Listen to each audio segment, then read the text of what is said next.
আর আমাদের মধ্যে কতগুলো মাস্তান হবে, মাস্তান চিনিস তো সাইজ করতে আমার 2 দিন লাগবে না। আল্লাহ কয় 2 দিন পর্যন্ত তুই বাঁচবো কিনা আগে সেই চিন্তা কর। একজনকে ধমকি মারলি তাহলে বগুড়া থেকে ঘুরে আসে সাইজ করো, মোটর সাইকেল নিয়ে বগুড়া যাচ্ছে ঘুরে আসি রে আসে তো সাইজ করবো। কারো 4 মাথার ভুটভুটির সাথে বাঁধা গেছে, ঘুরে আসতে পারে নাই, যাবারই পারতেছে না। কাহলো 4 মাথার ভুটভুটি মারা দিছে, আর হুন্ডে উঠে গেছে, কিন্তু তুমি উঠতে ওই ভুটভুটির তলে পড়া 6 ভাঙা। বগুড়া মেডিকেল কলেজে ব্যান্ডেজ করে থোছে, যা হুমকি মারছেন ঘুরে আসে সাইজ করবো। ও এবার 250 গ্রাম আঙ্গুরলে দেখবার গেছে, যায় দেখে রোবটের মতন পেঁচা থোছে, হাত পা সব পেঁচা থোছে। আর কামত যা বলতে থেকে ভাই ঘুরে যাই না সাইজ করবার চাইলি, তোর খবর কি? তখন কামদার বলে ভাই রে আমরা ভুয়া কথা বলছি ভাই, আসল সাইজের মালিক কে? এই জন্য এরকম হুমকি ধুমকি দিও না বাবা, দিও না, দিও না। কিসের মাস্তানি করো? তোমার মাস্তানের 1 পয়সা দাম নাই। 2 বার পাতলা পায়খানা হলে লাঠি ধরে তোমার খাটা লাগবে, ধরে কথা ঠিক। এর আবার হুমকি দেয়, আমার চিনে তুই কে রে? আল্লাহর বান্দার একটু মনোযোগ দেবেন। আল্লাহ নবী পর্যন্ত বলতে যে খাদিজা আমার আগে যদি আপনার মৃত্যু হয় তাহলে আপনার 3টা চাওয়াই আমি পুরা করব ইনশাআল্লাহ। মা খাদিজা দুনিয়া থেকে বিদায় নিলেন। মা খাদিজা যখন দুনিয়া থেকে বিদায় নেয়, আল্লাহ নবী তাকায় দেখে তার 4টা মেয়ে এক জায়গায় বসে কাঁদতেছে। জোরে কোন কয় নিয়ে? একটা হলো জয়নাব, একটা হলো রোকেয়া, একটা হলো কুলসুম, আর একটা হলো ফাতেমা। 4টা মেয়ে কাঁদতেছে। 4টা মেয়ের কান্নার মধ্যে নবী খেয়াল করে দেখে 3টা মেয়ের কান্নার সাউন্ড আছে, কিন্তু একটা মেয়ের কান্নার কোনো শব্দ নেই। 3টা মেয়ে কাঁদতেছে, কান্নার সাউন্ড বোঝেন না? আর একটা মেয়ে কাঁদতেছে, চোখের পানি খালি গোড়া পড়তেছে, কিন্তু কান্নার কোনো শব্দ নেই। যে 3টা মেয়ে কাঁদতেছে, কান্নার আমাদের বাংলাদেশেও কান্দে। আমার মা মইরা গেছে রে, কোথায় গেলে পাবো আমার মা জননী রে, আমার মা যে মইরা গেছে রে। কান্দে না? আমার বাপ বলে কান্দে, আমার বাবা মইরা গেছে রে। মরার আগে খাড় দিবার চাছিল, সে খাট আমায় দিবে কে? আমার বাবা মইরা গেছে রে। প্রতি মাসে গোস্ত কিনা দিত, মাছ কিনা দিত, এখন আমায় দিবে কে? আমার বাবা মইরা গেছে রে। এটা একটা কান্দার সাইজ। তখন বড় ভাই সবাই পাগলি কান্দিস না, বাবা যেটা দিছে দিছে আমি সেটা দেবো রে, কান্দিস না রে। তোর বাপ মরছে দেখে তোর ভাই নাই, কান্দিস না। ওই তখন সাইডে যায়, চোখের পানি মুছে আর কয় মানুষ বুড়া হলে মরবি।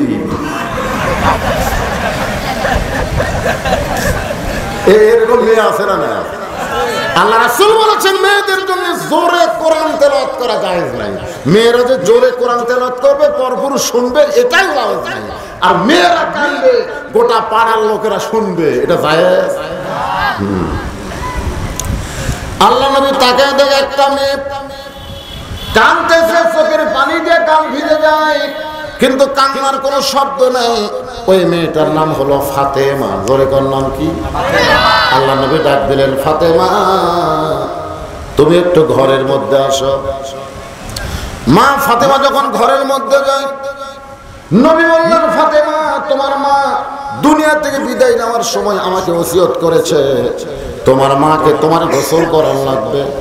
তোমার মা ওসিয়ত করেছে তোমার মাকে কাফনের কাপড় করে দেওয়া লাগবে। ফাতেমা বলে, বাবা আমার আরো 3টা বোন আছে, এইটা 3 বোন সহ আমি কি মিলে সবাই মিলে কি মারে গোসল করাবার পারবো না? আমার 3টা বোনদের সঙ্গে নিয়ে আমি কি আমার মাকে কাফনের কাপড় পরাতে পারবো না? আল্লাহ নবী বললেন, ফাতেমা তোমার মা শুধু তোমার ব্যাপারে আমাকে বলেছে, অন্য কাউকে সঙ্গে নেওয়া যাবে। এখানে আপনারা খেয়াল করবেন, ওসিয়ত বলে একটা জিনিস আছে।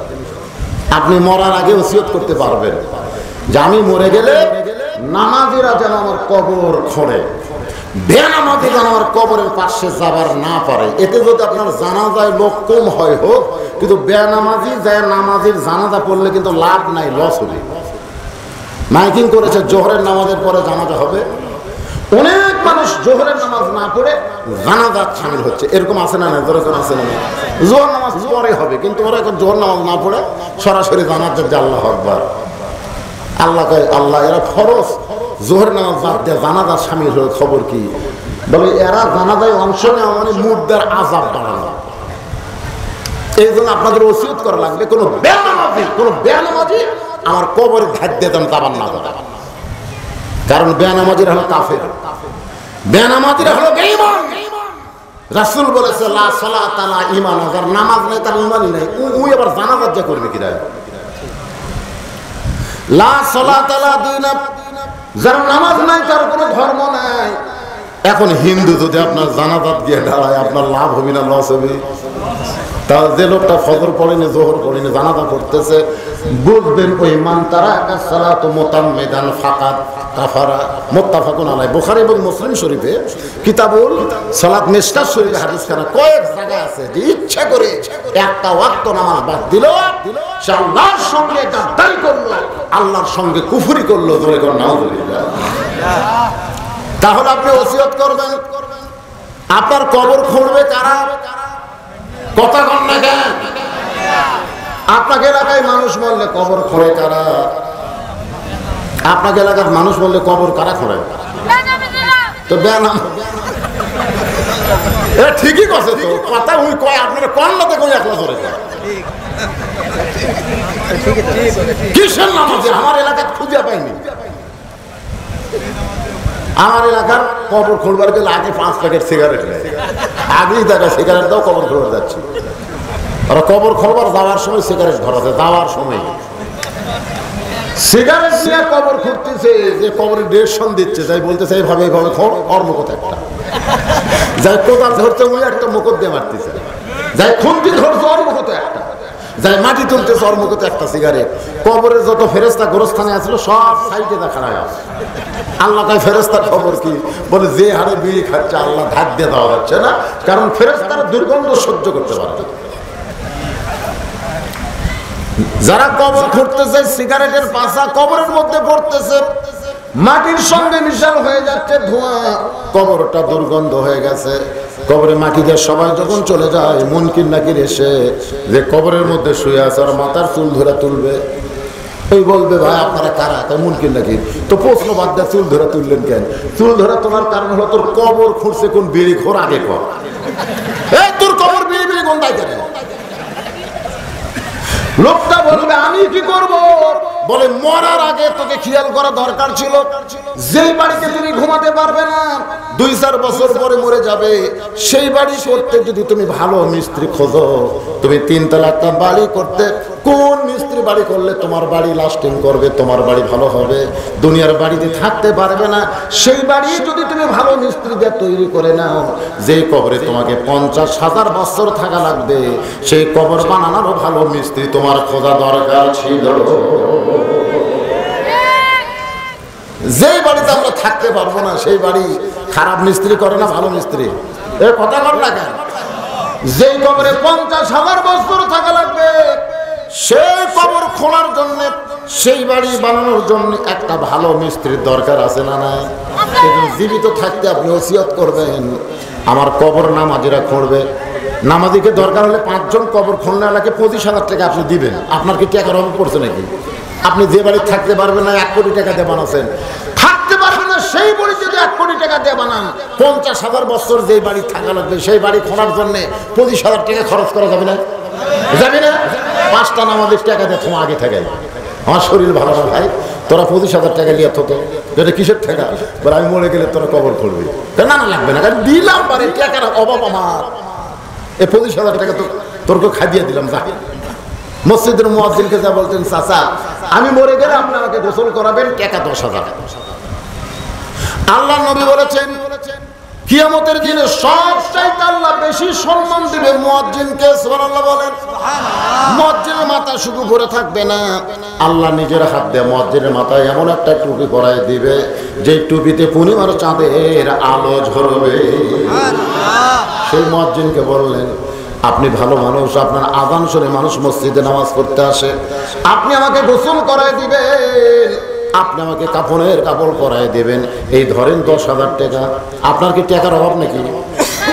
আপনি মসজিদের ইমামকে বললেন, বাবা আমি মরে গেলে আমার জানাজার ইমামতি করবে। এরকম মরার আগে যদি ভালো মানুষকে ওসিয়ত করে আপনি যান, নামাজের আপনার কবর খুনলো, মসজিদ আপনাকে গোসল করায় কাফন পরায় দিল, ইমাম সাহেব আপনার জানাজা দিল, মরার আগেই আল্লাহ আপনার কবরকে জান্নাতের বাগান বানায়া দিছে। তাহলে ওসিয়ত করার দরকার আছে না নাই? মা খাদিজা ওসিয়ত করেছে, গো নবী আমি মরে গেলে আমাকে গোসল করায় দিবে ফাতেমা, আমি মরে গেলে আমাকে কাফনের পর পরায় দিবে ফাতেমা। খাদিজা, রাসূল বলে, ও খাদিজা তোমার আরো 3টা মেয়ে আছে, তুমি 3টা মেয়ের কথা না বলে ফাতেমার কথা কেন বললা? খাদিজা বলে, রাসূলুল্লাহ আমার 3টা মেয়ে জান্নাতি, আমার 3টা মেয়ে জান্নাতি, কিন্তু আমার ফাতেমা হলো খাতুনে জান্নাত।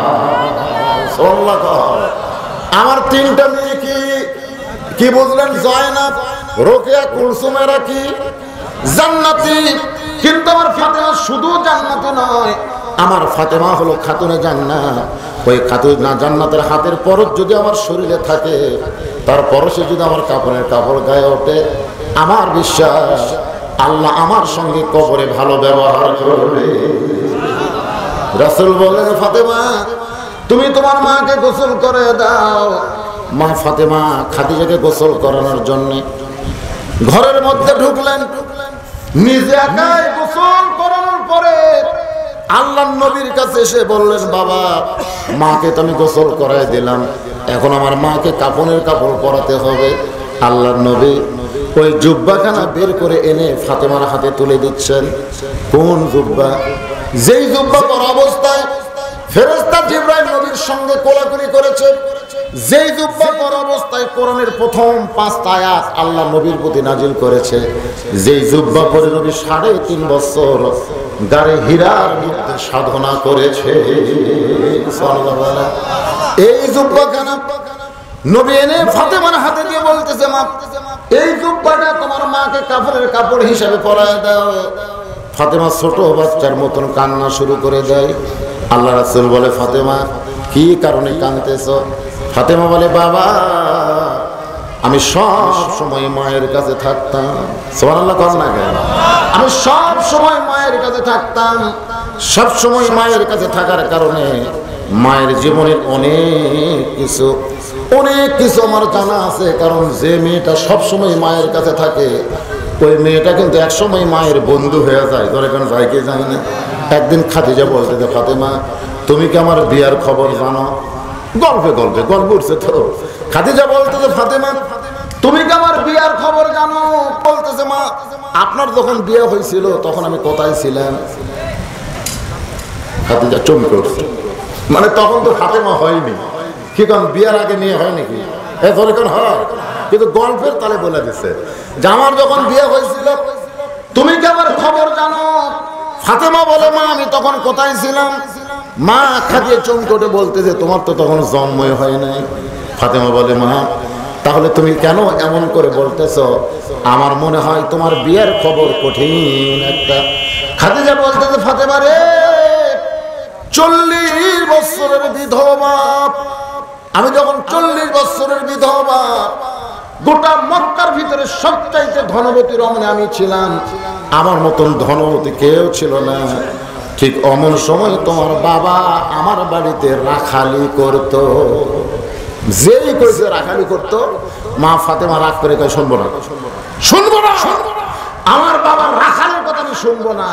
খাদিজা মুসকে হাসার কয়, মেয়েরা বাবাকে বেশি ভালোবাসে, এই জন্য বাবার কোনো কষ্টের কথা মেয়েরা শুনতে চায় না। আসলে আল্লাহ রাসূল বলেছেন, মেয়েরা বাবাকে বেশি ভালোবাসে আর ছেলেরা মাকে বেশি ভালোবাসে।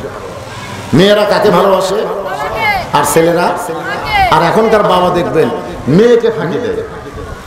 যে মেয়েরা বাবাকে বেশি ভালোবাসে, দেখবেন কোনো বাবা যদি মেয়ের বাড়িতে যায়, আমি তো দেখি আমার বাড়িতে আমার শ্বশুর যখন আসে, আমার বউ যে কি পাগলি হয়ে যায়, এটা করতেছে ওটা করতেছে, পাক একটা শেষ হতে আর একটা ধরছে। আমি বললাম, কি করো গো? বাবা আছে গো, সব সময় এটা আমার শ্বশুর রাগ করে, তুই কি পাগলি নাকি, এত খাওয়া যায়? সব সময় খালি এটা করতেছে। যখন বিকাল বেলা শ্বশুর বলতেছে মা আমি কিন্তু বাড়ির যাব, দেখে আমার বইয়ের মুখটা কালো করে বসে আছে। আমি বললাম খবর কি? বলে বাবা একটা রাতও থাকবে না, একটা রাতও থাকবে না, বাবা বাড়িতে যাবে, আমার ভালো লাগে না। যখন বাবা বের হয় মেয়েটার সামনে দাঁড়ায় বলে বাবা একটা রাত কি থাকা যায় না বাবা? রাত্রে অনেক কিছু আপনাকে খাওয়ানোর নিয়ত করেছি। বাবা বলতেছে আজকে যাই, সময় পর আবার আসবো। দেখবেন মেয়েটা কিন্তু বাবার পিছনে পিছনে রওনা দেয়। এক সময় বাবা বলে তুই আমার পিছনে কেন আসিস? তুই থাক রে মা, আমি চলে যাচ্ছি, আবার একদিন আসবো। বাবা যাচ্ছে, অনেক দূর যাওয়ার পর পিছন দিকে তাকায় দেখে মেয়েটা আঁচল দিয়া চোখের পানি মুছতেছে। আহ কি দয়া মেয়েরা বাবাকে করে। আর সেই বাবা হজ করতে যাওয়ার সময় ছেলেকে দিয়েছে 14 বিঘা, মেয়েকে দিয়েছে হাফ বিঘা, অর্ধেক বিঘা দিয়েছে মেয়েকে দিয়ে বলতেছে মা আমি কাউকে ঠকাইনি মা, কাউকে ঠকাইনি। ছেলেরা 14 বিঘা দিছে, মেয়েরা হাফ বিঘা দিছে, দিয়ে আমি হজ করবার গেছে। হাদিস শরীফ আছে এমন লোকের শরীরের সাথে তার শরীর লাগবে, তারই হজ হবে, তারই হজ হবে না। কিন্তু আল্লাহর ফরজকে সে অস্বীকার করেছে। ছেলের চাপ হবে, মেয়েকে তার অর্ধেক দেওয়া লাগবে। ধরে কোন কথা ঠিক কি না? আল্লাহ বলেছে এই দাও, আর তুমি ইচ্ছা মতো দিছ, তুমি হাজি। ওই ঘুরে আসা দেখবেন আরো বেশি পাজি হবে। অনেক লোক দেখবেন হজের আগে মোটামুটি ভালো ছিল, কিন্তু হজ করে আসা খারাপ বেশি হলো। তার মানে কি? ওই হজ তো কবুল হয়নি, শয়তানের পাথর মারবার দেয়, শয়তানের ভিতরে ঢুকেছে। মা আগে উঠি না আমার এটি মার। প্রত্যেকটা হাজি পাথর মারতেছে শয়তান। আমি এক হাজি কে বললাম কি ভাই? শয়তান মারতেছি। মিন শাররি ওয়াসওয়াসিল খান্নাস, তোমার ভিতরে যে একটা শয়তান আছে সেটাকে মারবা না। এই জন্য দেখবেন যাদের হজ কবুল হয় না তারা হজের পরে আরো বেশি খারাপ হয়। এরকম আছে না? আগে মোটামুটি ভালোই আছে, কিন্তু হজ করে আসা উই যা পায় দিয়ে হজে মানে হজ কবুল হয় উল্টা শয়তানের ধরছে। আল্লাহর বান্দার একটু খেয়াল করেন। এখন ছেলের কথা বলতে, ছেলে ভালোবাসে মাকে, বাপ বলতেছে ছেলেকে আমি একটু যাবার চাই। ছেলে বলতে চলেন আব্বা আগে থেকে আসি, আগে থেকে আসি। মানে বাপ যাচ্ছে, ছেলে আগে থোবার যাচ্ছে। বাপ গেলেই ছেলে আরাম, যেরকম ঠিক কিনা? আমার আর এক ছেলের মুখ ভার করে ঘরে, তো বলে মন ভার কেন? বলে বাপ মরেও না, বাড়িও ছাড়ে না, খালি চিল্লা চিল্লি করে। তখন বলতেছে তোর বাড়ি যদি আরামে রাখতে চাস তোর বাপক চিল্লাত পেটে দে, চিল্লাত পেটে দে, কিছু টাকা লাগবে, দিয়ে পেটে দে। 40 দিন চিল্লা মারা আসবে, 40 দিন চিল্লা মারা কেবল বাড়ি ঢুকতে আব্বা 3 চিল্লা দেওয়া লাগে। আব্বা আপনার বলেন তো বুড়ার জন্য চিল্লা, তোর জন্য কি? হ্যাঁ, মানুষ যখন বুড়া হয়ে যায় তখন তাকে আল্লাহ পেনশন দিয়ে দেয়, তার চিল্লা টিল্লা মারা লাগে না। তিনি বাড়িতে থাকবে, যা করবে তাতে আল্লাহ খুশি হবে। কারণ যৌবন বয়সে যারা চাকরি করে, বুড়া বয়সে তাদের চাকরি করা লাগে না, চাকরি না করেও সরকারি বেতন তারা খায়। ধরে কোন কথা ঠিক কিনা? যৌবন বয়সে যারা আল্লাহর ইবাদত করছে, বুড়া বয়সে তারা চিল্লা দেওয়া লাগবে। এবার বিশ্ব ইজতেমা 17 জন মরছে, একটাও জোয়ান মরেনি, সব কয়টা বুড়া মরছে। ধরে কোন কি মরছে?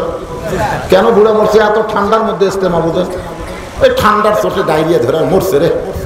অথচ আর জোয়ান তাকড়া বেটা বাড়িতে আছে, তো চিল্লা দিলে জোয়ান যা, তুই যা, তোর বাপক পাঠাস কেন?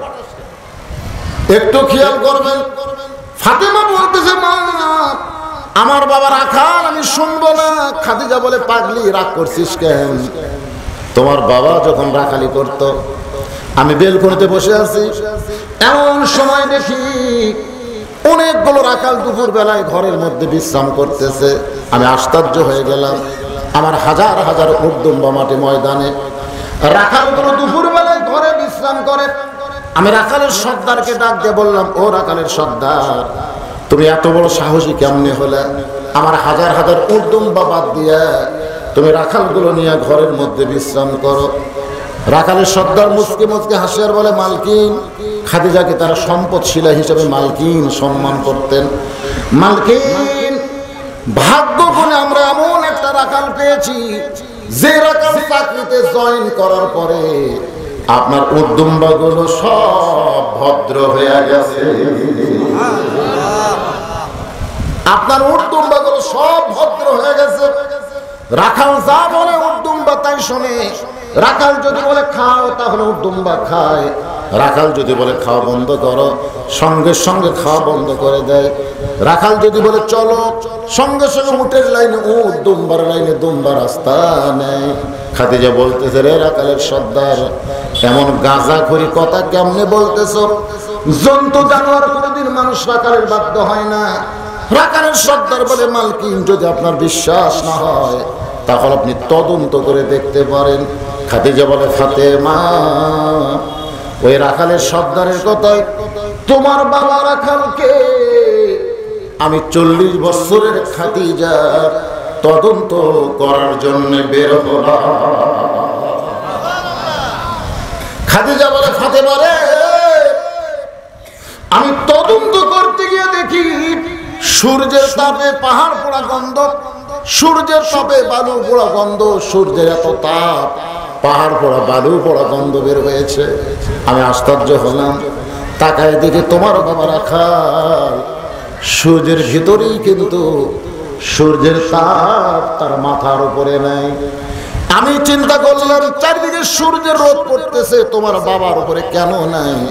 আমি একটু নিকট গিয়ে তাকায় দেখি তোমার রাখাল বাবার মাথার উপরে আল্লাহ একটা মেঘকে ছাতা বানায়া দিছে।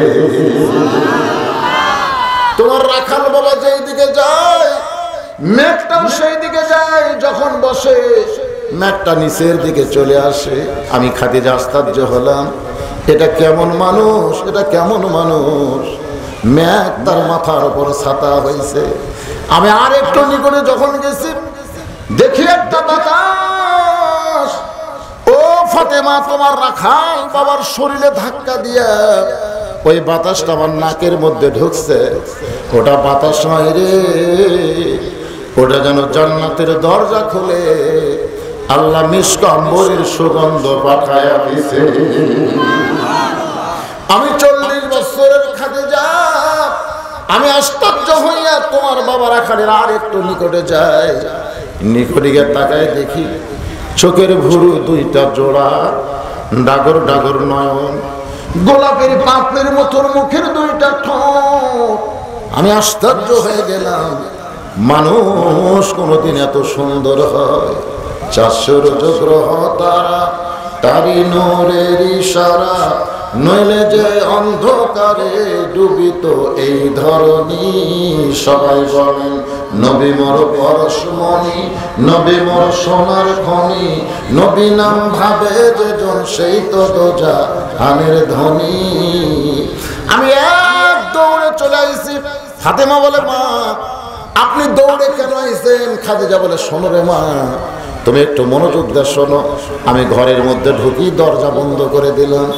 খাদিজার দাসী দরজা এসে বলতেছে, মালকিন, রাখালের সর্দারের কথায় আপনি নতুন রাখালকে তদন্ত করতে গেলেন, তদন্তের রিপোর্ট না দিয়ে আপনি কেন দরজা বন্ধ করলেন? খাদিজা বলতে, দাসীদের রাখালের তদন্তের রিপোর্ট হলো রাখালের চাকরি আমি ক্যান্সেল করে দিলাম। ফাতেমা বলতেছে, মা আমার বাবা তো ভালো রাখাল, তার চাকরি কেন ক্যান্সেল করে দিলেন? খাদিজা বলতেছে, ক্যান্সেল করার কারণ হলো তোমার বাবাকে রাখালি থেকে আমার স্বামী বানায়া দিলাম। ফাতেমা কান্দের বলে, বাবা মক্কার সবচাইতে ধনবতী রমণী আমার মা, রাখাল থেকে আপনাকে স্বামী বানাইলো। আজকে সেই মা আমার মারা গেছে, আর সে মায়ের জন্য মক্কার দোকানে নতুন কোনো কাপড় নাই। বাবা গো, নতুন কোন কাপড়ের কাপড় না দিয়া এই পুরাতন জুব্বা কেন দেন গো বাবা? মা মরে যাওয়ার সঙ্গে আমার মায়ের প্রতি আপনার মায়া কমে গেল।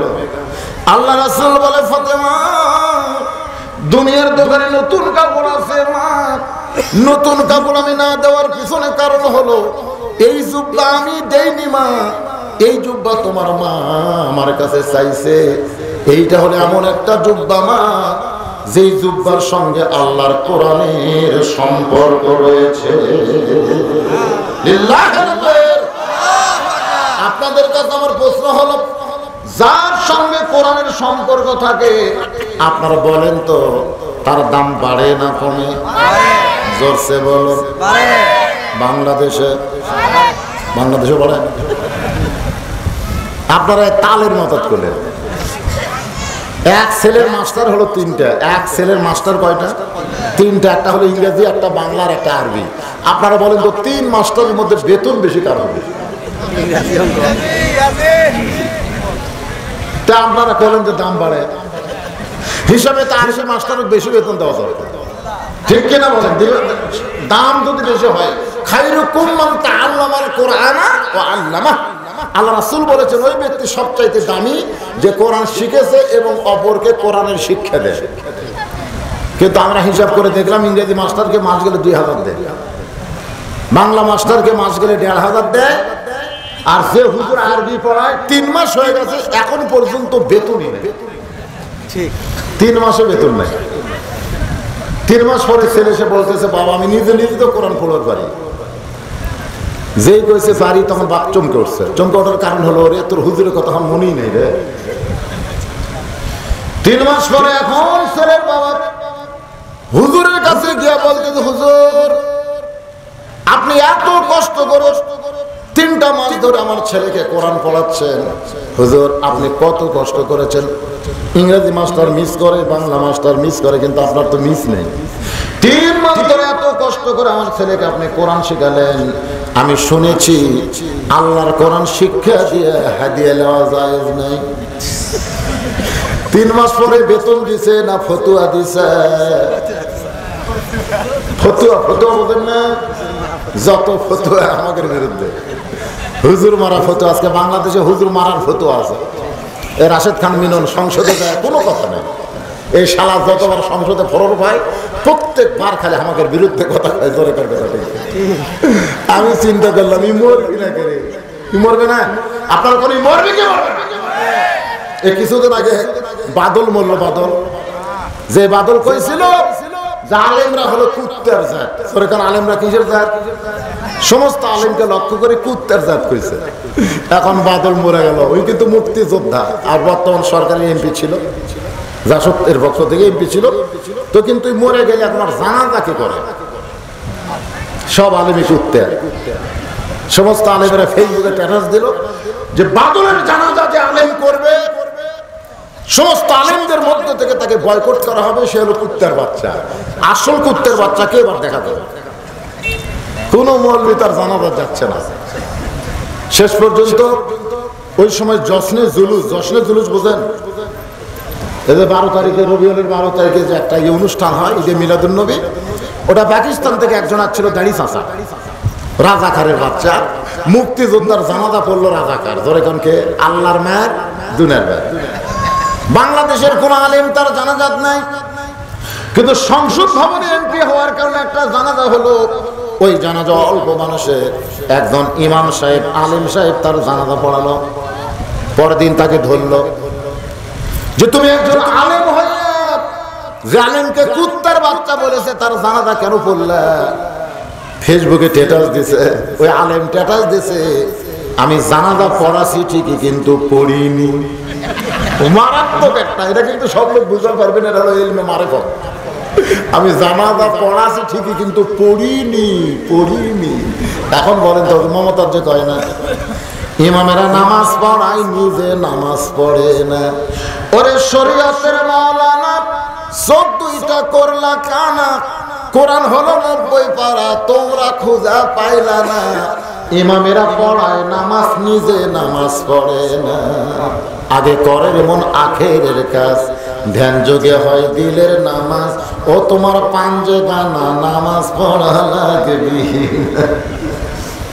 ঠিক মমতাদের মতো একটা মারে পথের পেঁয়াজ হুজুর মারছে, ফেসবুকে স্ট্যাটাস দিল জানাজা পড়াছি ঠিকই পড়িনি। তখন সবাই বললো হুজুর এটা কি কথা? বলে জানাজা যাওয়ার আগে আমি পেশাব করছি, পায়খানা করছি, পানিও দেয়নি। ওই নাপাক অবস্থায় শালা নাপাকের কাম করছি। ওস্তাদের মার রাশেদ খান মিনন আর হাসান হক ইনু এরা তো আমাকে দেখবার পারে না। এই শয়তানেরা মরে গেলে বাংলার জমিনে কোন আলেম যদি তার জানাজা পড়ায় কিন্তু পড়বে না। ধরে কথা কি কথা? যখন সংসদে যায় তখনই আমাদের বিরুদ্ধে কথা বলে। আলেমদেরকে বলে মোল্লাতন্ত্র, আমরা পর্দার ওয়াজ করি আমাদেরকে বলে তিতুল তন্ত্র। আমরা মা বোনদের পর্দার ওয়াজ করলে আমার মা বোনেরা বেজার হবার চায়। আমার মায়েরা যারা পর্দায় আছেন, আমি মা খাদিজার জীবনী থেকে আপনাদের শোনাইতেছি। মা একটু মনোযোগ দিয়ে শুনবেন। মা ফাতেমা, আল্লাহর নবী বলতেছেন, এই জুব্বা আমি দেইনি মা, তোমার মা আমার কাছ থেকে চেয়েছে। এই জুব্বা দুনিয়ার কোনো সাধারণ জুব্বা নয়, এই জুব্বার সঙ্গে আল্লাহর কোরআনের সম্পর্ক রয়েছে। আপনাদের কাছে জানতে চাইলাম, যার সঙ্গে কোরআনের সম্পর্ক থাকবে তার দাম বাড়ে না কমে? আপনারা বললেন বাড়ে, বাড়ে, ঠিক না? কিন্তু 3 মাস পরে যে ফতোয়া মারতেছে, আল্লাহর কোরআন শিক্ষা দিয়ে হাতিয়ে নেওয়া জায়েজ নাই। কিন্তু ছেলের মা কইল হুজুর, যে হুজুরকে যেন ঠকায় না। এই জন্যে আমার এই আজকে সকালে টাকা একটা ব্যাংকে থেকে আইছে, এখন পর্যন্ত কেউ হাত দেয়নি, কেউ চকচকা 500 টাকার বান্ডিল। হুজুর চিন্তা করছে 500 টাকার বান্ডিল শুনে হুজুর চিন্তা করছে 500 টাকার বান্ডিল মানে 50,000। সেখান থেকে 2টা নোট কর করা 2টা নোট বার করে আনছি। হুজুর মেহেরবানি করে টাকা লেন হুজুর। হুজুরকে 1000 টাকা দিয়ে হাত চাপা ধরে কাঁদতেছে। তো কান্দেন কা ভাই? বলে 4 বছর আগে আমার বাপ মা মারা গেছে হুজুর, কবর জিয়ারত হয়নি, আজকে একটু আপনি কবর জিয়ারত করা লাগবে। হুজুর হাঁটা লিয়ে যাবেন, হুজুর হুন্ডার পাশে করে লিয়ে যাবেন। হুজুর চিন্তা করে 3 মাস পরে টাকা দিল, এটা কি কোরআন পড়ানার না কবর জিয়ারত? টাকা 500 টাকা 2 নোট পকেটে থুয়ে হুন্ডার পাশে চড়ছে। 3 কিলো দূরে বাপের কবর, মায়ের কবর। সিঁড়িতে বলতে বাপ মা পড়ে আছে, একটু ভালো করে দোয়া করেন হুজুর, একটু ভালো করে দোয়া করেন। এবার হুজুর কবরের কাছে গিয়া দোয়া করবে। আপনারা খেয়াল করেন, বাপ মা যদি ভালো হয় তার সন্তান কেমন হবে? এ কথা কন্যা গান কেমন হবে? এখন হুজুর কবরের পাশে গিয়া মনে মনে কয়, তোরা 2জন শয়তান, তোরা 2টা শয়তান মিলনের মাধ্যমে যে মালটা বার করছো। ইংরেজি মাস্টারকে 2000 টাকা মাস দেয়, বাংলা মাস্টারকে 1500 টাকা মাস দেয়, আর আমি 3 মাস হলে তার ছেলেকে কোরআন পড়ায়, আমাকে 1000 টাকা দিয়ে আবার কবর পর্যন্ত নিয়ে এসে জিয়ারত করার জন্য। আজকে জিয়ারত হবে আরবিতে, বাংলায় কোনো কথা হবে না, আরবিতে গর্দ হবে, শয়তান বুঝবার পারবে না। হ্যাঁ, বাপ মা যদি ভালো হতো সন্তান এরকম খারাপ হতো? এখন খারাপ হতো? এখন আরবিতে দোয়া করতেছে, আরবিতে গর্দ আছে না নাই? যখন আছে না নাই? এই গর্দ যখন করতেছে, ওই না বুঝা খালি আমিন আমিন বকতেছে। আমি বললাম, ভাইজান আলেমদের সঙ্গে বিরুদ্ধচারণ করেন না। আলেমরা যখন বাংলা পারবে না তখন আরবিত মার দিয়ে দিবি ধরে। কথা ঠিক কিনা? ওস্তাদের মার হলো শেষ যাত্রে। মা ফাতেমা জুব্বা খানা নিয়ে মা খাদিজাকে পরাবার গেছে। একটু মনোযোগ দিয়ে শুনবেন। ফাতেমা সামনে সামনে যায়, নবী আমার পিছনে পিছনে যায়। যে ঘরের মধ্যে মা খাদিজা, ওই ঘরের মধ্যে ফাতেমা ঢোকার সঙ্গে সঙ্গে নবী দরজা বন্ধ করে দিলেন। নবী দরজার বাহিরে দাঁড়িয়ে আছেন, আর মা ফাতেমা ঘরের মধ্যে ঢুকলো। এখন আপনাদের কাছে আমার একটা ফতুয়া, সেই ফতুয়াটা হলো, শোনেন, মনোযোগ দিয়ে শুনবেন। যদি বউ যদি মারা যায়, স্বামী ইচ্ছা করলেও কিন্তু বউকে গোসল করাবার পারবে না, বউকে কাপড়ের কাপড় পরাবার পারবে না। কিন্তু স্বামী যদি মারা যায়, বউ যদি ইচ্ছা করে স্বামীকে গোসল করাবার পারবে, কাপড়ের কাপড় পরাতে পারবে। এখন আপনারা বলেন তো, বউ পারবে কিন্তু স্বামী কেন পারবে না? এখানে ফতোয়া হলো, বউ মরে যাওয়ার সঙ্গে সঙ্গেই ওই স্বামী বিকালবেলা বিয়ে করতে পারবে, কেউ নিষেধ করতে পারবে না। কিন্তু স্বামী যদি মারা যায়, ওই বউ কিন্তু বিকালবেলা বিয়ে করতে পারবে না। কমপক্ষে 3 মাস পর্যন্ত ওই মরা স্বামীর অধীনে তাকে থাকতে হবে। এই জন্য বলা হয়েছে, স্বামী মরার সাথে সাথে মেয়ে মানুষ তার নাকের ফুল খুলবে 3টা মাসের জন্য। কানের দুল খুলতে হবে, হাতের চুড়ি খুলতে হবে, রঙিন কাপড় খুলে সাদা কাপড়ের মতন বিধবা বেশ ধারণ করা লাগবে। এই 3টা মাস স্বামীর জন্য তাকে শোক পালন করে যখন 3টা মাস পারি যাবে তখন আবার নাকে ফুল দিবার পারবে, আবার কানে দুল দিবার পারবে, আবার হাতে চুড়ি পরতে পারবে, আবার রঙিন কাপড় পরতে পারবে। যদি মন চায় অন্য কোন পুরুষের সঙ্গে তার বিবাহ বসার অধিকারও থাকবে। ঠিক? কিন্তু বউ যদি মরে সকালবেলায় বিকেলবেলায় স্বামী বিয়ে করতে পারবে। এই জায়গায় মেয়েদের চাইতে পুরুষকে একটু আল্লাহ বেশি অধিকার দিলেন। আল্লাহ কোরআনে বললেন আর রিজালু কাওয়ামুনা আলান নিসা, পুরুষকে স্বামীদের উপরে, পুরুষকে বিবিদের উপরে অধিকার দেওয়া হলো। কোরআন শরীফের যত আয়াত আপনারা দেখবেন, মাকে বাবার উপরে রাখা হয়েছে, মেয়েকে ছেলের উপরে রাখা হয়েছে, কিন্তু বউকে স্বামীর নিচে রাখা হয়েছে। মেয়েদের 3টা কাল, কয়টা? মেয়ে কাল দাম বেশি, মা কাল দাম বেশি, কিন্তু বউ কাল একটু কম। তাহলে 3টা, একটা মেয়ের 3টা কাল, তার মধ্যে 2 কালই দাম বেশি, 1 কালে একটু দাম কম। আর এইটা নিয়ে ওরা মিছিল করতেছে নারী পুরুষের সমান অধিকার। কে রে সমান অধিকার চাও কে? তুমি যদি মা হও, তোমার কথা রাসূল 3 বার বলেছে, বাবার কথা মাত্র 1 বার বলেছে। জোরে কোন কথা শিখছি না? সাহাবী বললেন না রাসূলুল্লাহ খেদমত করব কার? আল্লাহর নবী বললেন তোমার মার। আবার বললেন খেদমত করব কার? আল্লাহর নবী বললেন তোমার মার। আবার বললেন খেদমত করব কার? আল্লাহর নবী বললেন তোমার মা। সাহাবী বললেন হুজুর এরপরে খেদমত করব কার? আল্লাহর নবী বললেন তোমার বাবার এজলেস। এজলেস বসো। 3 বার মায়ের কথা বলছে রাসূল, কিন্তু বসতে বলে নাই। কিন্তু একবার বাবার কথা বলে রাসূল বসতে বললেন। আল্লাহর নবী বলেছেন তোমার ঘরে যদি ছেলে মেয়ে থাকে, তুমি বাজার থেকে কোনো সওদা মিষ্টি কিনলে, ওই মিষ্টির প্যাকেট খবরদার তোমার ছেলের হাতে দিবা না। আল্লাহর নবী বলেছেন সর্বপ্রথম মেয়ের হাতে দেওয়া লাগবে। ছেলে কিন্তু দৌড়ে আসবে, মিষ্টির প্যাকেট থেকে ছেলে দৌড়ে আসবে, কিন্তু রাসূল বলেছেন খবরদার ছেলের হাতে মিষ্টির প্যাকেট দিবা না, ওই মিষ্টির প্যাকেট দিতে হবে মেয়ের হাতে। আপনি তাকায় দেখেন মেয়েটা মিষ্টির প্যাকেট নিয়ে কি করে, আপনি দেখেন। মেয়েটা মিষ্টির প্যাকেট খুলে থাকে মাত্র 6টা মিষ্টি। ধরে কোন কয় মিষ্টি? মেয়েটা 2টা মিষ্টি তার বাপকে দিছে, 2টা মিষ্টি তার মাকে দিল, 2টা মিষ্টি তার ভাইকে দিল।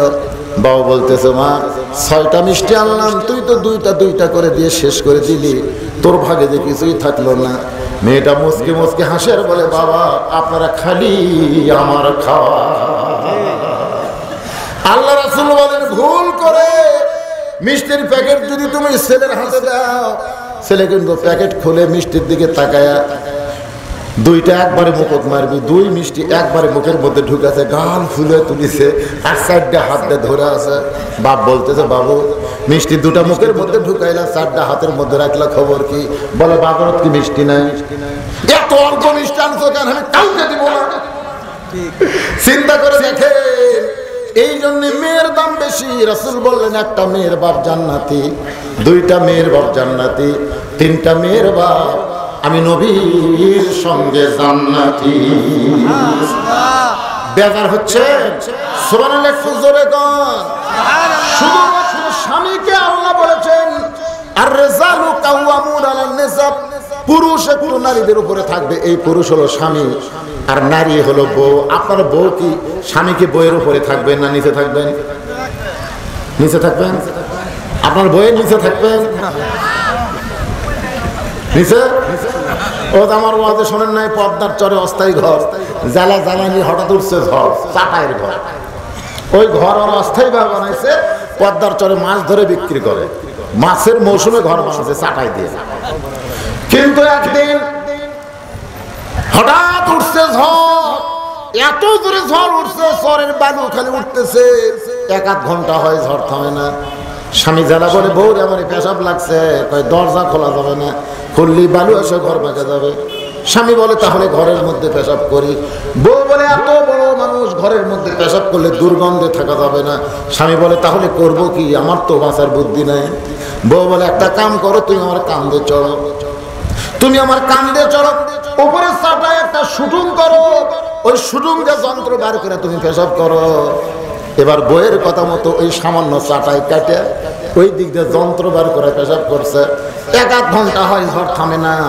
বউ বলতে স্বামী তো আমারও তো পেশাব লাগছে। স্বামী বলে কোনো চিন্তা নেই, শুরুন করা আছে, তুমি আমার কান দিয়ে চলো, শুরুন দিয়ে পেশাব করো। এবার বউ কান্দে চলে পেশাব করে, পেশাবটা স্বামীর বুক ভিজা যায়। স্বামী চিল্লায় বলে রে বিবি পেশাব করবা কোন জায়গায় করো, কোন জায়গায়? বউ চিল্লায় বলে মরার স্বামী জানো না সব জায়গায় সমান অধিকার চলে না। আজকে আমার মায়েরা সমান অধিকারের নামে সম্মান বাড়তেছে না কমতেছে? দরকার বাড়তেছে না কমতেছে? একটা ছেলে আজকে বিয়ে করে ডিমান্ড নিচ্ছে, আর একটা মেয়ের বিয়েতে মহরনা বাকি রাখতেছে। আমার মায়েদের বলবো, আমার দাদি নানিরা যখন ছিল তখন বিয়েতে দাদারা মহরনা নগদ দিয়ে বিয়ে করছে, আর দিন দিন স্বাধীনতার দাবি তুলে আপনাদের দাম এত কমে গেল, এখন ডিমান্ড ছাড়া ছেলেরা বিয়ে করে না। আমার মায়েদের বলবো, মা সম্মান দেওয়ার মালিক হচ্ছে আল্লাহ। আপনারা পর্দার আল্লাহ পাক আপনাদের সম্মান দেবে। নবী আমার দরজায় দাঁড়িয়ে আছে, দরজা বন্ধ করে ফাতেমা কিন্তু ঘরের ভিতরে, মনে আছে না ভুলে গেছেন? ঘরের ভিতরে গিয়া ওই জুব্বাখানা মা খাদিজাকে কাপনের কাপড় পরাইয়া ঘরের দরজা খুলেছে। যেই ঘরের দরজা করেছে তাকায় দেখে নবী, ফাতেমা মুস্কি মুস্কি হাসতেছে। সুবহানাল্লাহ। আল্লাহ নবী চমকে যায়, ফাতেমা কাঁদতে কাঁদতে তুমি ঘরের মধ্যে ঢুকলে, হাসতে হাসতে কেন দরজা খুললে? ফাতেমা বলতেছে, বাবা কাঁদতে কাঁদতে ঢুকলাম, হাসতে হাসতে দরজা খুললাম। আপনি জানেন, অবশ্যই আপনি জানেন। রাসূল বললেন, ফাতেমা কাঁদতে কাঁদতে ঢুকলে এটা আমি জানি, কারণ মেয়ে তার মাকে কাফনের কাপড় পরাবে, মেয়ে তার মাকে কাফনের কাপড় পরাবে, অবশ্যই কাঁদবে, কিন্তু কাফনের কাপড় পরানোর পরে হাসতে হাসতে দরজা খুলবে এটা আমি জানি না। ফাতেমা বলে, বাবা আমি এতদিন মনে করতাম আপনি বাহিরের খবরও জানেন, ভিতরের খবরও জানেন, কিন্তু আজকে দেখলাম আপনি জানাইলে জানেন, কিন্তু ভিতরের খবর আপনি জানেন না। এই জন্য আমরা বলবো গায়েবের মালিক নবী না, গায়েবের মালিক হলো আমার আল্লাহ। ধরে গন্ডগোল ঠিক কিনা? আমাদের বাংলাদেশে কিছু ভণ্ড আছে, তারা বলে খালি নবী গায়েব জানেন, আমার পীর সাহেব গায়েব জানে, আমার পীরও গায়েব জানে। আপনারা বিশ্বাস করেন গায়েবের মালিক শুধুমাত্র আল্লাহ, নবী জানে না। ফাতেমা বললেন, বাবা আমি কাঁদতে কাঁদতে ঘরের মধ্যে গেলাম, এইটা আপনি জানেন, হাসতে হাসতে দরজা খুললাম, জানেন না কি কারণে হাসলাম গো বাবা, আপনি কি শুনতে চান? রাসূল বলে, একবার না 100 বার আমি শুনতে চাই। আপনারা কি খেয়াল করেছেন যে ফাতেমা হাসতে হাসতে দরজা করলো? কেন হাসতে হাসতে দরজা করলো? নবী যদি শুনবার চায় তাহলে আপনারা শুনবেন না? কারা কারা শুনবেন আল্লাহকে একটু হাত দেখান। যারা শুনবেন তারা একটু হাত তোলেন। লিল্লাহি হাত নামান। সমস্ত মানুষ কিন্তু এক না। এই যে কিছু কিছু ছেলে পেলে এখানে বসলো, তারা উঠে গেল, আবার কিছু এসে বসতেছে, কিছু ঘুরতেছে, এইগুলোই তো হবে নাকি? কোন আপনারা কোন তো সব শ্রোতাকে এক না, কারণ সবাই এক মায়ের পেটের থেকে আসেনি তো, ভিন্ন ভিন্ন মায়ের পেট থেকে যাচ্ছে। এক এক মা এক এক রকম, যার মা যেরকম তার সন্তান হবে সেই রকম। মা যদি ভালো হয় 10 ঘন্টাও সন্তান কোরআনের মাহফিল ছাড়বে না। আর মা যদি গোটা পাড়া ঘরণী হয়, গোটা পাড়া ঘরণী, ওই যখন মায়ের পেট ছিল তখন মা পেটত নিয়ে গোটা পাড়া ঘুরিছে, ওই পেটের মধ্যে ঘরণী বেরাম পাচ্ছে, এক জায়গা ভালো বেশিক্ষণ থাকতে পারবে না, খালি ঘুর ঘুর করবে। একবার রাস্তার দেখবে ওদের ঘুরতেছে আসতেছে। তা আপনারা সবাই শুনবেন ভাইজান, আমিও আপনাদের শোনাবো, এটা শোনা দরকার। কারণ কাঁদতে কাঁদতে ফাতেমা ঘরে ঢুকলো, আর কাফনের কাপড় পরানোর পরে হাসতে হাসতে দরজা খুললো। কেন হাসলো? এই হাসির কারণটা নবী শুনতে চায়। তো নবী যদি শুনতে চায় তার মেয়ের কাছে, আমাকে শুনতে আপত্তি কি? এই জন্য আমরা শুনবো। তার আগে আপনাদের কাছে ব্যাগ গুলো দেবে, ব্যাগ। হ্যাঁ, একজন উঠবেন না, উঠবেন না, যাই উঠবেন মনে করবেন আপনাকে শয়তান তুলেছে। লা ইলাহা ইল্লাল্লাহ, লা ইলাহা ইল্লাল্লাহ, লা ইলাহা ইল্লাল্লাহ মুহাম্মাদুর রাসূলুল্লাহ। ও মায়েরা, পর্দার অন্তরে যারা বসে আছেন, মা একটু মনোযোগ দিয়ে শোনেন, একটু মনোযোগ দিয়ে শোনেন। আল্লাহর নবী বলতে যে ফাতেমা কি কারণে তুমি হাসলাম, কাঁদতে কাঁদতে ঢুকলা আর হাসতে হাসতে দরজা খুললা? ফাতেমা বলে, বাবা আমার মাকে যখন এই 500 কে দিল মোস্তান। আমার মায়েরা চলে আসছে, মরদ গুলো সাথে না, এই জন্য চলে আসছে। 500 টাকা দিছে। আল্লাহ কবুল করে। আল্লাহ। নবীর মেয়ে ফাতেমা বলতেছেন, বাবা আপনার জুব্বা যখন আমার মাকে পরাতে গেছি, সুবহানাল্লাহ, আপনার জুব্বা যখন আমার মাকে পরাতে গেছি, আনজুরু বিনুরিল্লাহ, আমি নূরের চোখ দিয়ে তাকায় দেখি আমার মায়ের শরীরে আল্লাহ জান্নাতের পোশাক পরায়া দিছে। মায়ের শরীরে জান্নাতের পোশাক দেখার পরে আমার বড় আনন্দ লাগতেছে বাবা, আর সেই আনন্দে আমার মুখ থেকে হাসি বের হয়ে যায়। সঙ্গে সঙ্গে নবী দরজার কাছে বসে বললেন, ছোট বাচ্চার মতন কান্না শুরু করে দিলেন, এরকম মাটির উপর হাত রাখলেন। ফাতেমা বলে, বাবা আমার মাকে আল্লাহ জান্নাতের পোশাক পরায় দিছে, এইটা শোনার পর আপনি এমন করে কেন কাঁদেন? আপনি এমন করে কেন কাঁদতেছেন? আল্লাহর নবী বলেন, ফাতেমা তোমার মায়ের সঙ্গে আল্লাহ ভালো ব্যবহার করার কারণ হলো এই পৃথিবীতে সর্বপ্রথম আমাকে যিনি নবী বলে স্বীকার করেছেন তিনি হলেন তোমার মা, আমার বিবি। ও ফাতেমা, বিবি হয়ে স্বামীকে নবী স্বীকার করা এটা কিন্তু চারটি খানের কথা না। আমি 32 বছর হলো বাস করতেছি, আজও পর্যন্ত আমার বউ আমাকে হুজুর করে ডাকলো না। আমার বউকে আমি বহুবার করেছি, একটু হুজুর কত দেখি, তোমার মতো হুজুর শুনতে কেমন লাগে? খালি মুসকে মুসকে হাসে, হাসো বলে জনগণ আপনাকে চিনে না তাই হুজুর কয়, কিন্তু আমি আপনাকে চিনি গো। হুজুর হওয়া এত সহজ না। বাংলাদেশ তন্ন তন্ন করে খুঁজে দেখবেন কোন পীরের বউ পীরের কিন্তু মুরিদ দেয়নি, দেখবেন। কারণ পীরের বউ মুরিদ না নেওয়ার কারণ কি? পীরের বউ জানে আমার পীর তো এক নম্বর লুচ্ছে, মাঝে মধ্যে মুরিদের বইয়ের গাও থাপ দেয়, এই সারা হাতে মুরিদ কে নেয়, একটা পীরের বউ পীরের হাতে মুরিদ হয় না। আমার বউ আমাকে হুজুর ডাকে না। আর সর্বপ্রথম আল্লাহর নবীকে যিনি নবী বলে স্বীকার করেছেন তিনি হলেন খাদিজাতুল কুবরা, নবীর বিবি। কারণ খাদিজা জানে ভিতরেও যা নবীর বাহিরেও তাই। আমাকে বাহিরে হুজুর, ভিতরে খেজুর। আমাদের ভিতর কিন্তু খেজুর, আমাদের বউ যেদিন আমাকে হুজুর করে ডাকবি সেই দিন আমি মনে করলাম যে হুজুর হসুরে, কিন্তু এখনো ডাকিব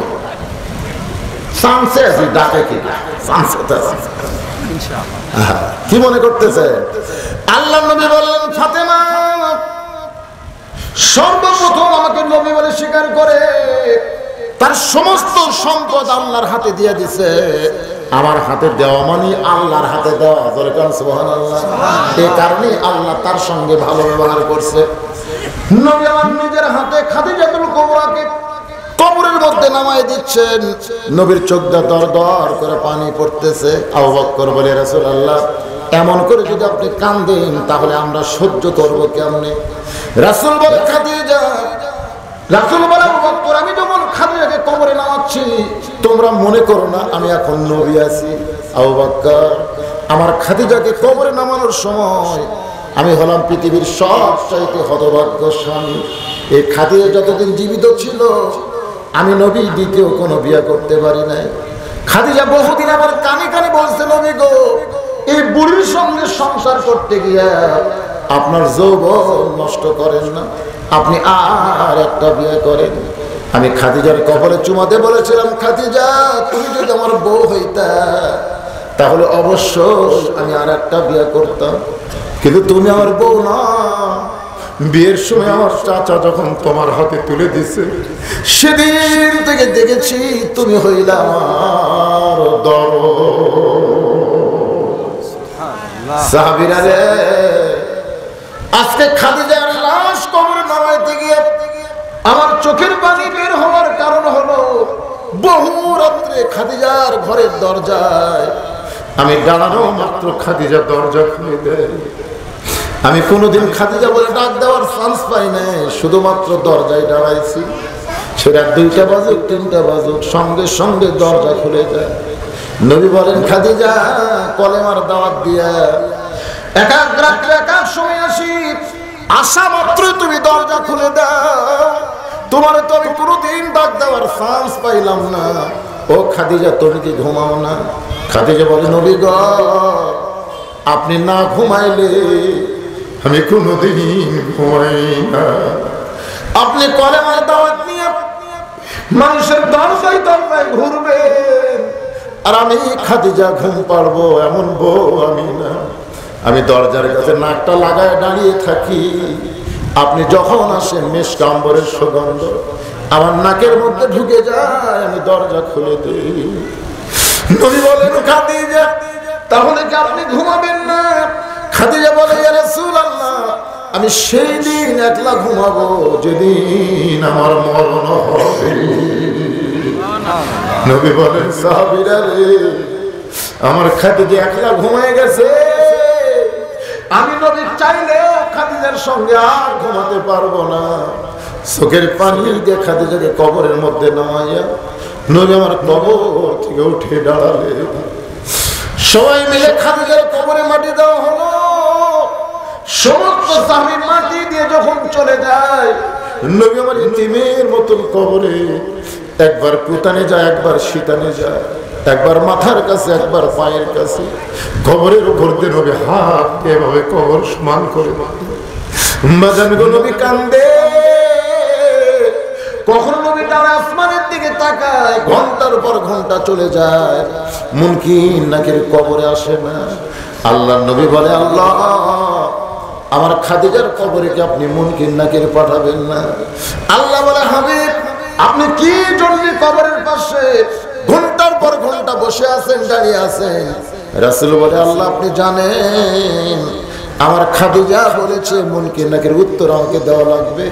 ওগো বাবু মুনকির নাকির পাঠাইলে খাদিজা পারবে না, আমি খাদিজা পক্ষে উত্তর দিবার চাই। আল্লাহ ডাকতে বলে হাবিব গো আপনি যেমন খাদিজাকে ভালোবাসে আমি আল্লাহ তেমন ভালোবাসি। আপনার 2 চোখ দিয়ে যেমন পানি ঝরতেছে আমি আল্লাহর কুদরতে চোখেও তেমন পানি পড়তেছে। নবী চিৎকার করে বলে মাওলানা আমার খাদিজার জন্য আমি কাঁদি, আপনিও কেন কাঁদেন? আল্লাহ বলে হাবিব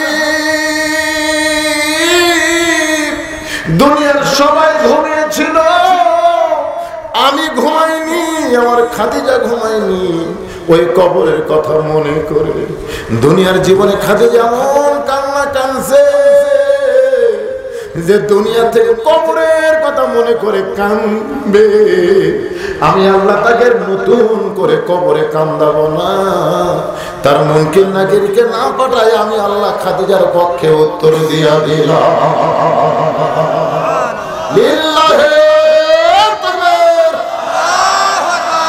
মানুষ মরে গেলে আমরা ইন্না লিল্লাহ না পড়ে বরং মরার আগে আমাদের সবচাইতে বড় বিপদ হলো বেঈমান অবস্থায় বেঁচে থাকা। বাজান গো মুসলমানের কাছে সবচাইতে দামি সম্পদের নাম হলো ঈমান। যখন আমাদের কাছ থেকে ঈমান দূরে যাবে তখন আমরা বলবো ইন্না লিল্লাহি ওয়া ইন্না ইলাইহি রাজিউন। এর বাংলা অর্থ হলো আল্লাহর কাছ থেকে এসেছি আবার আল্লাহর কাছে আমাদেরকে ফেরত যাওয়া লাগবে। ঠিক কিনা বলেন? আপনি যখন দুনিয়াতে এসেছেন তখন আপনি বেগুনাহ মাসুম ছিলেন, আমি বেগুনাহ মাসুম ছিলাম। আবার দুনিয়া থেকে যখন বিদায় নেব পাপী হয়ে আমরা কেউ যাব না। আল্লাহ বলেছেন লা তামুতুন্না মৃত্যুবরণ করো না ইল্লা ওয়া আনতুম মুসলিমুন, যতক্ষণ তোমরা মুসলমান না হবে। আল্লাহ তাআলা আজকের এই আলোচনা আমাদের সকলের জন্য হেদায়েতের জন্য কবুল করুন। জোরে কোন আমিন।